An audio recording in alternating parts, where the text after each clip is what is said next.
There is the age-old idiom that nothing in life is certain except for death and taxes.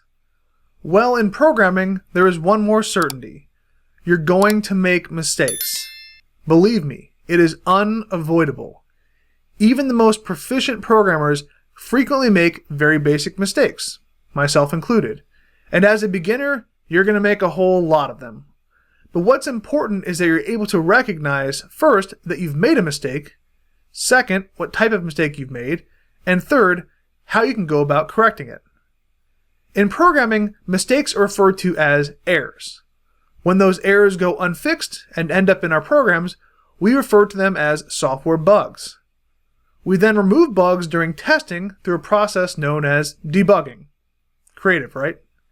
A software bug is defined as an error, flaw, or fault in a program or computer system that causes it to behave in some unintended way or to produce some unexpected or incorrect result.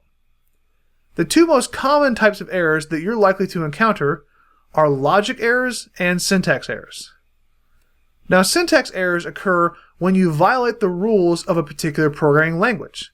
That is, you incorrectly use the unique set of words, punctuations, or numbers that define a language's syntax. Syntax errors are typically easy to catch and resolve, as your program will not run until those errors are corrected. There is also a wide range of tools that exist to help you identify, very quickly for that matter, and correct syntax errors that we'll discuss more in a later video. Logic errors, on the other hand, are typically harder to identify and correct, as they are the result of a logical mistake in your code.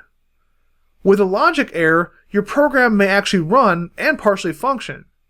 However, a logic error causes your program to produce some unintended result, possibly even crashing based on the actions of a user. A very common logic error that we see all the time is what's called a null reference, also referred to as a null reference error or a null reference exception. And these occur when something in your program tries to reference or use something like an object, that doesn't exist or no longer exists or maybe has never even been created. For example, let's say that you've created a scheduling program for a grocery store to integrate within their payroll system and help keep track of their employees' daily and hourly work assignments. When you initially code the application, you reference the number of days in each month using your desk calendar, and then you map out the structure of each month in your program accordingly. You then build, test, and deploy your application for the company to start using. A year goes by with no problems at all. Employee schedules are created, and payroll is issued each month without fail. The application is running perfectly. Then on March 1st of the following year, you get a frantic call from the company's CFO, who is freaking out because their payroll system has suddenly crashed and they don't know why. Despite the fact that you had nothing to do with programming their payroll software, you know that the payroll database relies heavily on your employee scheduling program to pull daily and hourly employee schedule information and process payroll. Upon further investigation, you discover your mistake. When you originally referenced your desk calendar to map out the structure of each month, you completely forgot about leap years. Consequently, when the payroll system attempted to pull the schedule information for February 29th, that leap year, it was trying to reference something that you didn't account for, i.e. a null reference exception.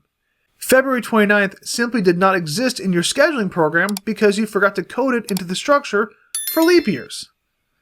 As you can see from this simple example, even simple logic errors can be difficult to identify and correct during testing, and have the potential to cause catastrophic system failure.